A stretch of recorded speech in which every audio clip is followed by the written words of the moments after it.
Perfect. We are live here. We got Timberwolves fans that are going to be joining up in just a second, man. And I got one of the writers who covers the team as a beat writer over here. That's going to be Andrew. First time on the show as well. So we're excited to have Andrew here. Welcome, man. How you doing? Good. Appreciate you guys I having don't me think we on. cut you It's off. one of Oh, those sweet. There we go. longtime listeners, first-time caller situations. Sweet, man. And Trip, as always, you're on. How's it going today? How you feeling? Oh, just recovering from last night. We'll get into it, but Oh, yeah, been we got so happier many- after a win than I am after a loss. But we'll talk about it. There's a lot of stuff to cover, man. Obviously, a little bit disappointing because the Minnesota Timberwolves, they come out and it was a winnable game yesterday. Let's just be honest. Let's call it what it is.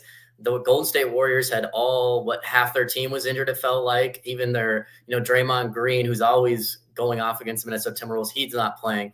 Jonathan Kuminga's not playing. Brandon's not playing. There's so many different players that were out for Golden State, and Minnesota still found a way to pull a classic Minnesota loss. And on top of that, I feel like they just dug themselves in such a deep hole that they just couldn't quite get out of it. Even though it went down to the wire, even though it was exciting at the end, it was just a little bit too much. You were in the arena, Andrew. Kind of how are like the vibes, I guess, first pregame? Do you get any like indication? Because sometimes I feel like maybe we don't always see it. Do you think the team wasn't taking it necessarily serious? Like, do you think they might have thought that they could just come in and roll Golden State like nothing? I mean, Finch talks about it pretty much after every one of these losses. I mean, 12 points in the first quarter. Even if they looked ready, they obviously weren't. I mean, you can't score 12. I'll say I was at practice shoot around earlier in the day, and like Mike Conley was talking about how, these are two teams that are both trying to find themselves. It's going to be a battle, saying all the right things. Pretty much everyone to a man stayed late after practice to get in drills, do shoot arounds, do scrimmages.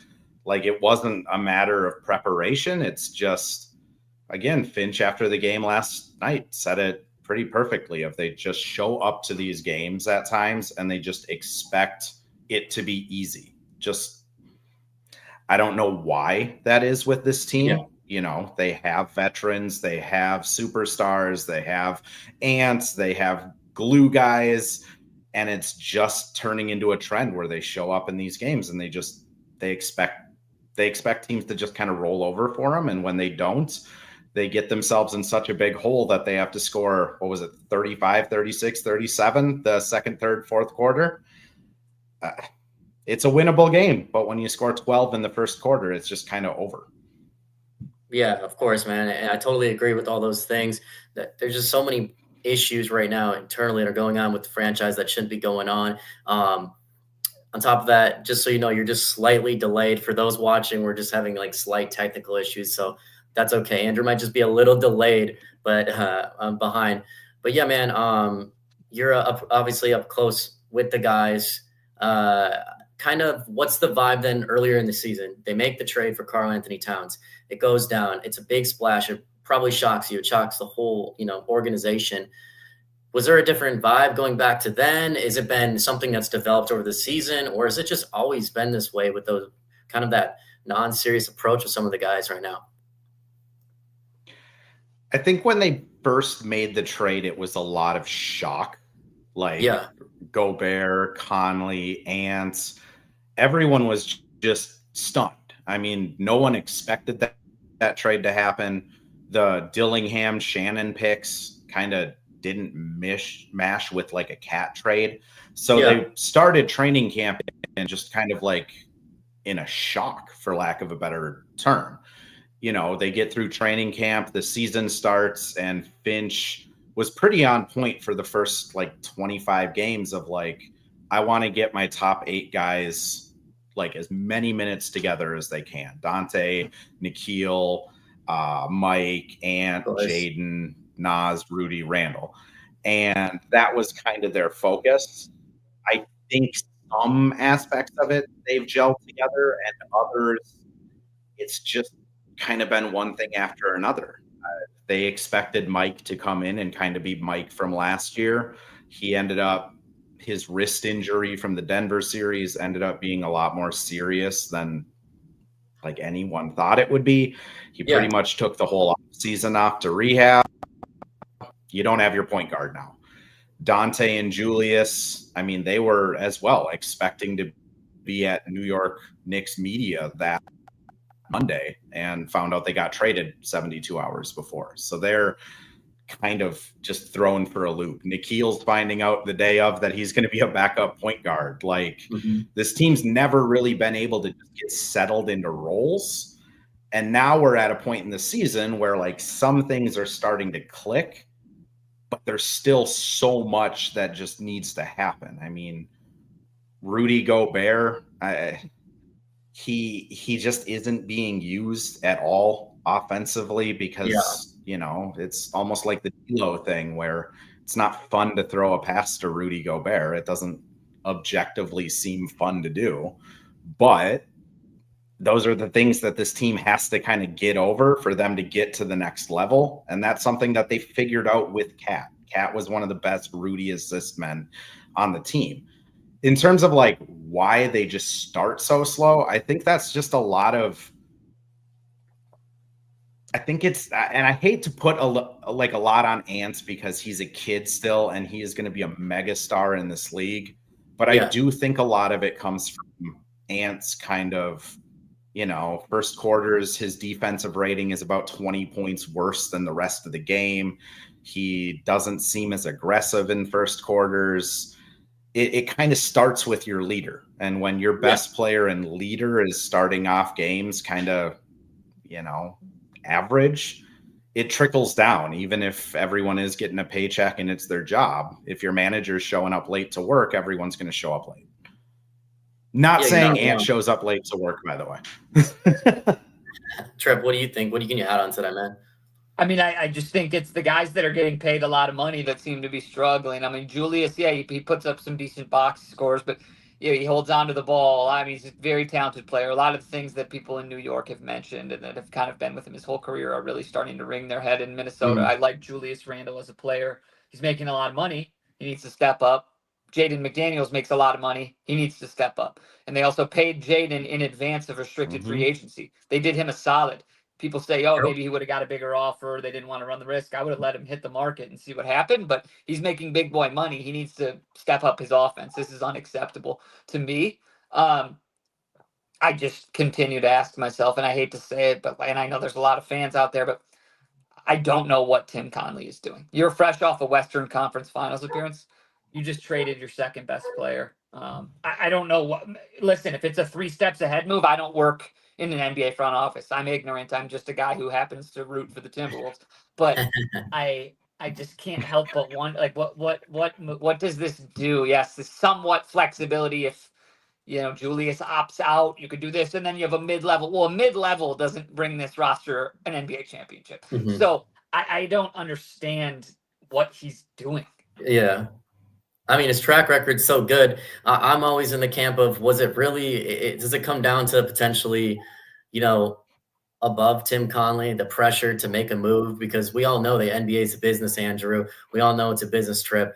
Do you think, I guess both of you, I guess I could ask you both, do you think there's some of that in there? Do you think the move was more a business decision of not wanting to go pay that luxury tax, pay all that money? They still could be competitive. They knew they sold out the season tickets for the lower bowl, right? The most they've sold since the first season the Timberwolves had been there. They already had people's money. I don't know. It just seemed weird. 2 days before training camp, and Tim's record is fantastic. Even since he's been in Minnesota, it just didn't seem like a Tim Conley move. So I put way too many hours researching a piece that I put out on Wednesday on this. And I think going into the off season and up until the day of that trade, there was no plan to trade Karl Anthony Towns. I think it was roll it out for one more season, see what happens. I really think New York finally said, okay, you can have Dante.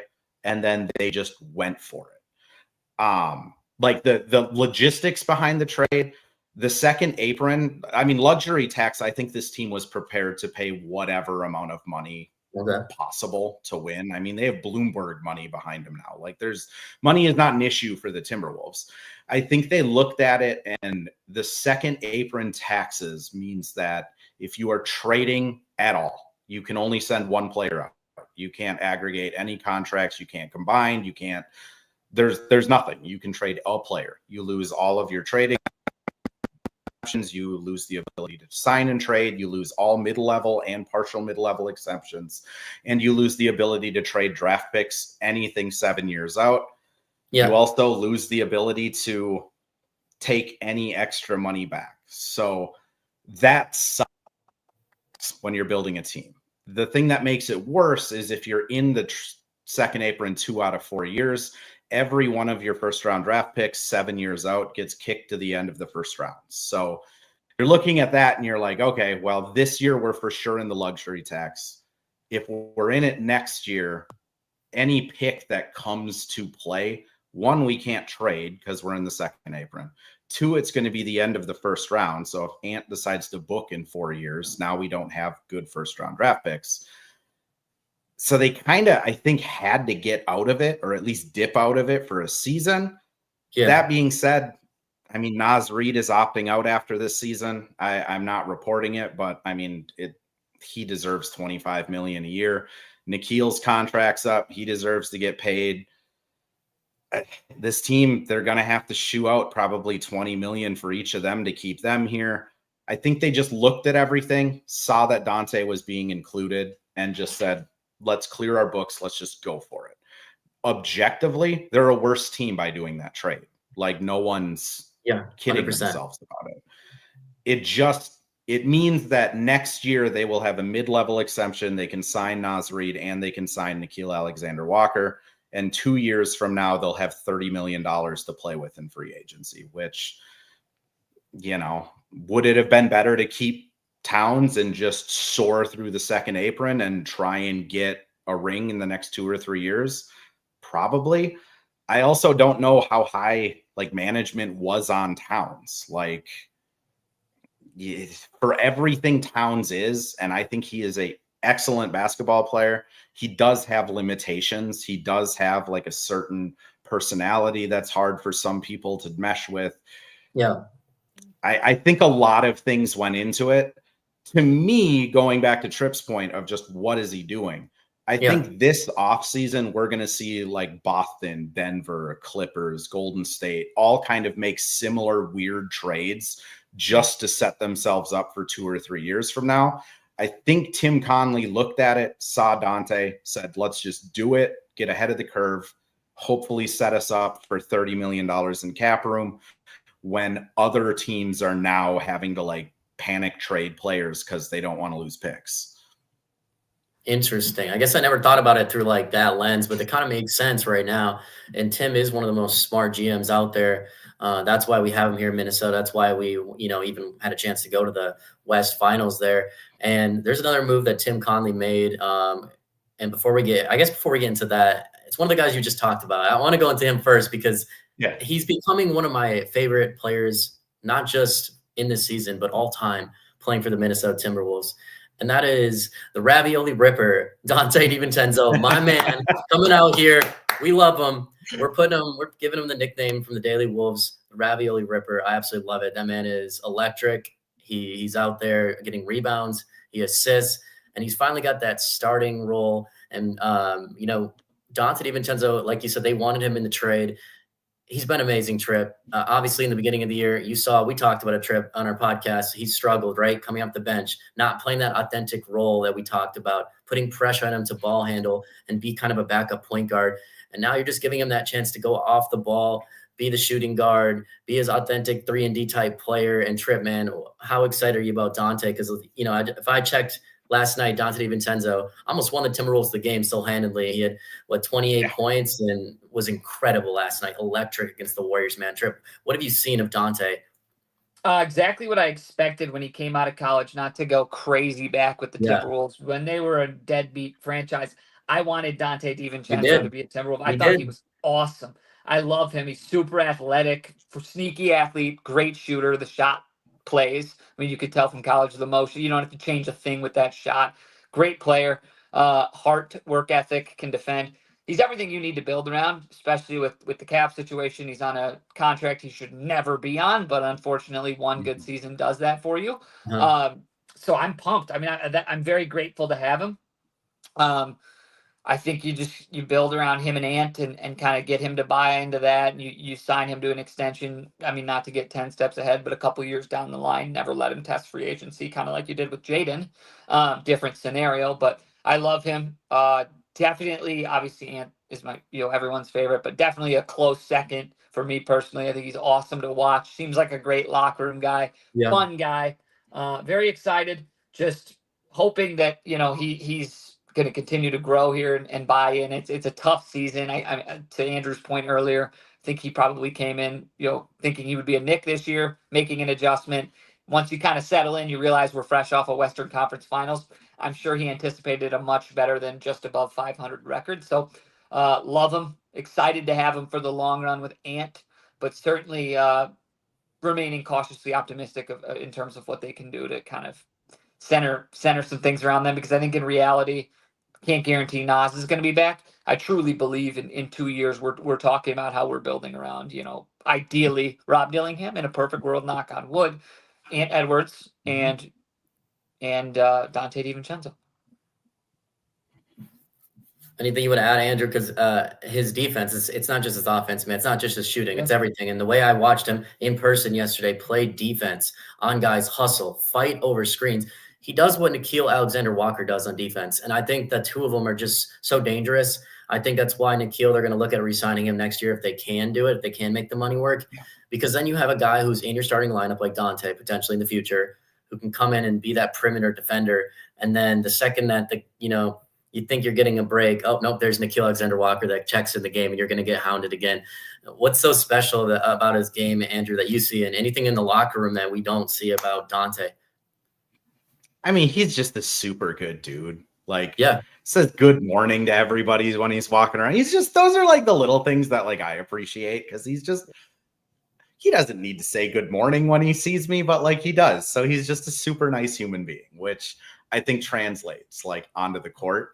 Yeah. I mean, I look at him and some of his rebounds, especially the offensive ones where he is going, it's not even he's sneaking in from the corner. He's full speed from the wing, trying to jump over people, getting rebounds.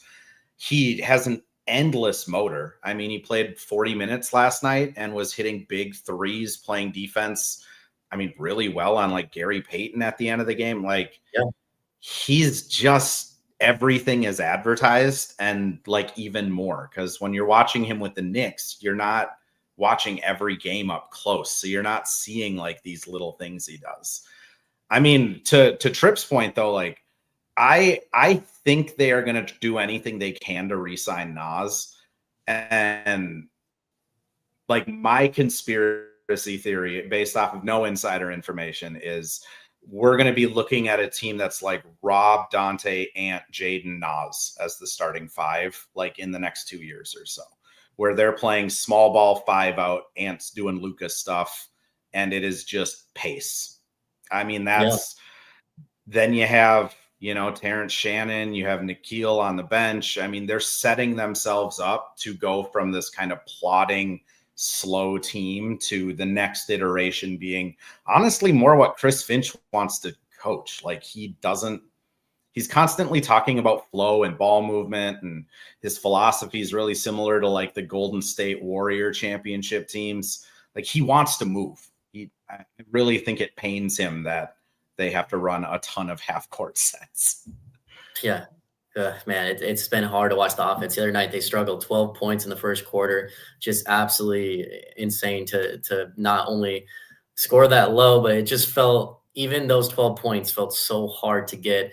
And you kind of feel before, when they had Towns, he was that guy that had the first quarter a lot of time where he did carry the Wolves through the first, or he had that 9 points or 10 points in the first quarter to kind of keep them afloat. They're kind of missing that right now, and they need Anthony Edwards to step up. But we talked about Dante DiVincenzo.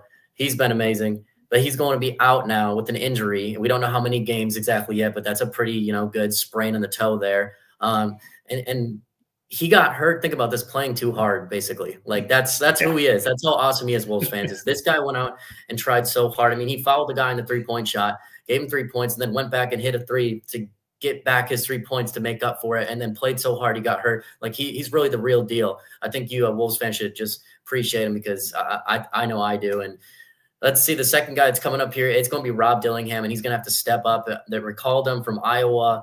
And now you're seeing why, man, because Dante is going to miss some time. They're playing the Knicks tomorrow. Is Rob Dillingham going to get playing time? And I know he's been out for a week or two now. He's played in Iowa. You've seen Rob, Andrew. You've been up close.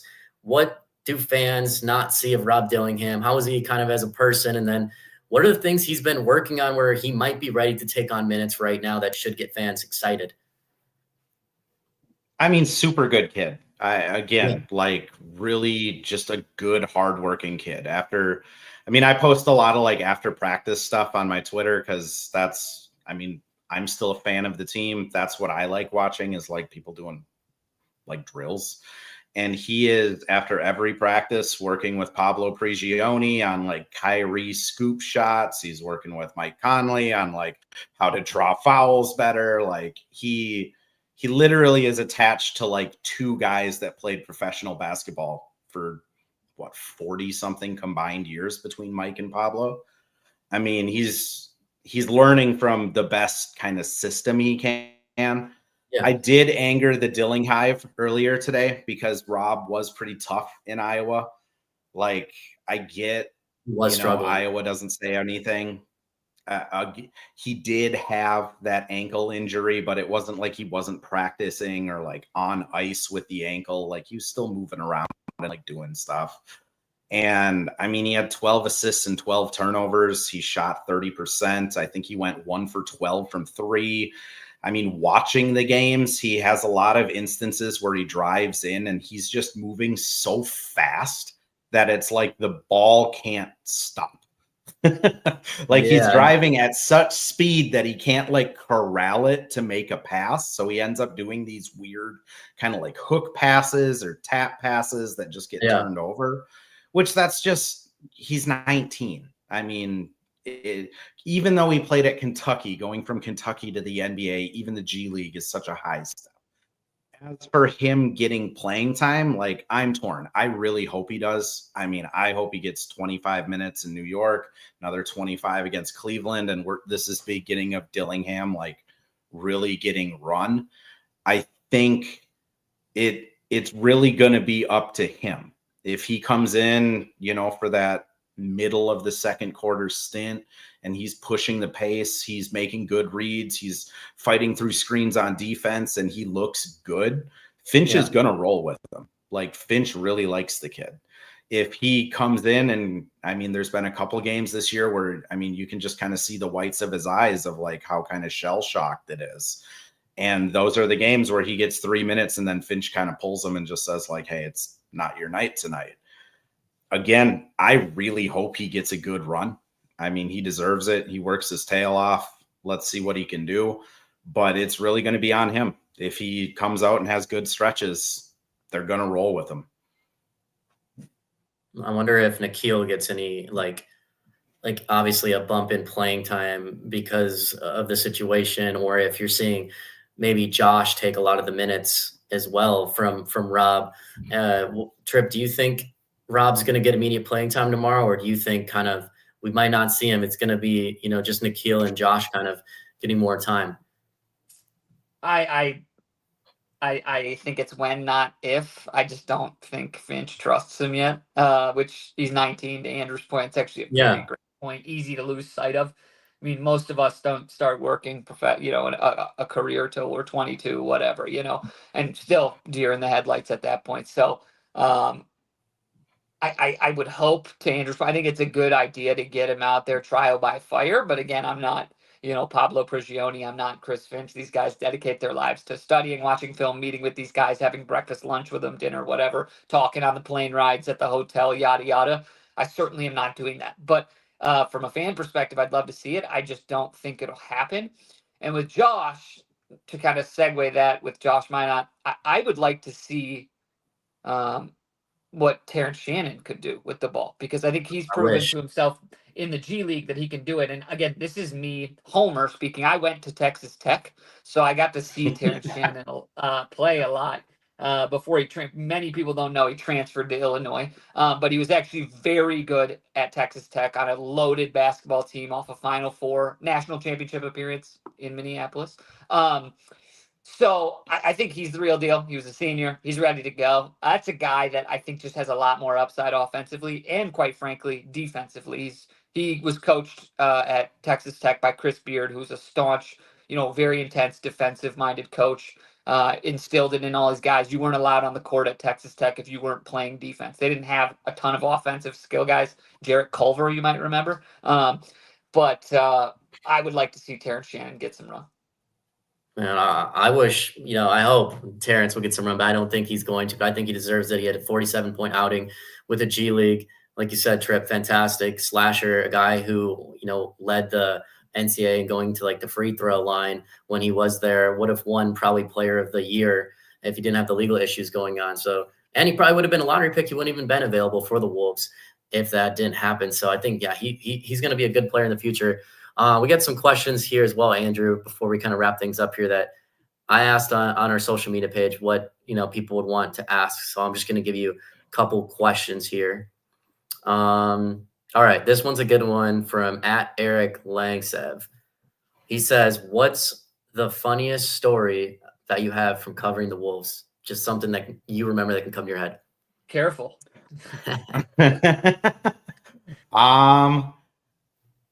It's probably Terrence Shannon was talking about the first time in training camp where he was up here and Jaden McDaniels was guarding him. And he was just like, you could literally tell how shocked he was of like how big Jaden McDaniels is. He's like, you think you're open and then you get blocked. Like you think you have a chance to drive and you don't. Like you can't do anything. And just like how shocked he was of just like this. What? This is the NBA. I'm no longer good at basketball, I guess. I mean, I don't blame him. I mean, that is an all defensive player on him, man. So that's actually hilarious. I wouldn't have expected that. Okay, we got let's see, I got one more here then. Okay. Let's see. Are there any, this one's from Bob Mahoney. It's @Bob Mahoney 866. Are there any other tweaks the team can do in the lineup changes right now that you think, any moves they could make in the lineup that would be more ideal for you? If you asked me this before the Golden State game, I would say Naz Reid needs to close games. Like whether it's over Randall, if Randall's having an off night, or whether it's over Rudy, Naz Reid is too good to not close games. That being said, Finch closed with Reid over Randall, and then after the game talked about how much he loves Naz Reid. So I think that would be the tweak that I want him to continue making, is if it's a bad matchup for Rudy, Reid. If Randall doesn't have it going, Reid. He's your most kind of consistent scorer. He always has energy. I would just start riding him a lot more in the fourth quarter. I agree. I think he brings so much, and he gives you that offense too, that if Ant for a few minutes struggles, you have another guy who can slash, spread the floor, obviously drive to the hoop. And like you said, he always plays hard. You don't have to question Naz Reid coming out and playing hard. And I think I love that so much about him. And when he's on the court with like Anthony Edwards, you can tell like him, Jaden, and Ant just love playing with each other. Like they're comfortable with each other. They grew up together, right? So that chemistry is just, you can't teach that. It's undeniable, right? So putting them in for those moments, especially when they learned it in the playoffs, have had experience when they had the run with D'Angelo Russell, and now they had the run the other year going to the West Finals. I think it's good to have that familiarity and have them kind of run things there. Anything you want to add, Tripp, before we kind of wrap things up, man? No, last thing I'd love to hear from your perspective, Andrew. I guess, what are you looking to see over this next stretch? It's just like, right when you think they pull you back in and they're clicking, it's like they lay an egg. Not totally last night, but kind of in the first quarter. So it's like, how are they going to find consistency, and what are you looking for? First, just want to shout out Naz Reid. As we're speaking, he's getting his jersey retired over at his high school in New Jersey. Nice.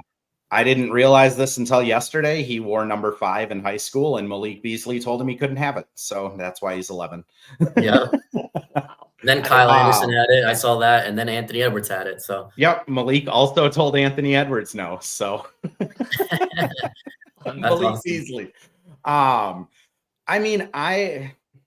It's tough this month. Like January, I think they finished the month playing another 3 games in 4 nights, 5 and 7. I mean, if they can hover around where they are now going into February, they start February with 6 home games.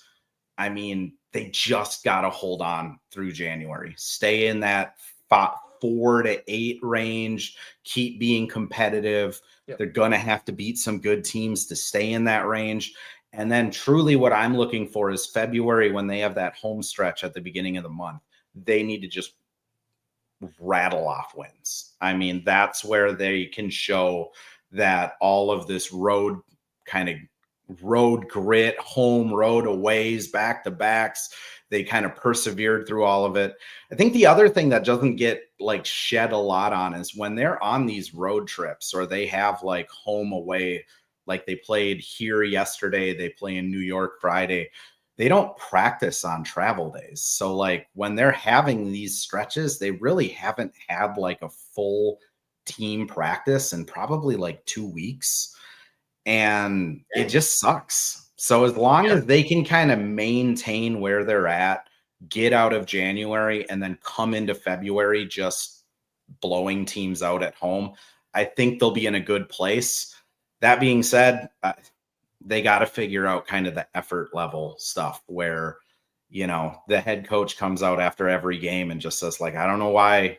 Like, I tell them what to do. We have a good practice. Everyone's motivated. Everyone says the right things. And then we score 12 points in the first quarter.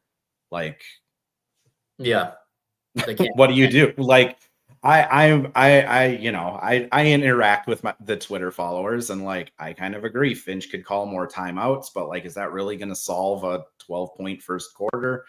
They just got to figure that out, whether it's, you know, motivating guys, calling people out, the ever feared closed door locker meeting. They got to kind of figure that out soon. Yeah, they got to figure it out soon. And the trade deadline's coming up. We won't get into it today. That's for future episodes. I know people want to hear trade speculations, and everyone wants to get rid of Julius Randle. But for now, we'll kind of save that. That's coming up. We'll see how they play in the next week or two. It's going to be crucial to see how the Timberwolves how they respond here. Big game coming up tomorrow. It's against New York, a familiar face, Karl-Anthony Towns. You got Dante DiVincenzo returning to New York, even though he's not playing. I'm sure they'll have a really nice tribute video for him. And then, of course, Julius Randle as well coming home, which, again, another awesome video. So it should be a really fun game. It's got everything. It's got Garson Rosas there, ties the Timberwolves. Like there's a lot of familiarity on both sides, I feel like. So if you're interested, you do want to do something fun tomorrow night, you're going out to watch the game, we got you covered here with the Daily Wolves. We're actually partnered with Head Flyer Brewing in Northeast Minneapolis, man. We're doing a watch party tomorrow. We had our first one last week. It was a ton of fun. We filled the entire tap room up, and we're looking to do the same thing tomorrow night. Fill the tap room. There's great beer. They have the Wicked Jump Shot, which is like their basketball Timberwolves beer. Amazing. I had it. It's an IPA. So they have other things too. I had the Vanilla Bean Porter, which is great. And if you want like a wintertime beer, man, and the best pizza I've pretty much had from a food truck was there. So they kind of got everything covered, man. You can watch it. They have a projector screen. You can watch the Timberwolves when Anthony Edwards posterized Karl-Anthony Towns tomorrow, because it's happening. But yeah, man, come out tomorrow. Watch party, 6:30 p.m. is tip-off, and I will be there. Come say hi, man. If you want to see Evan suck down 100 beers, maybe if they're playing bad, stumble out of the brewery. Hopefully that's not the case. Hopefully he's having a smile on his face and buying everyone beer all night, and we're celebrating a win. I want to add, Andrew, you do great work at Zone Coverage.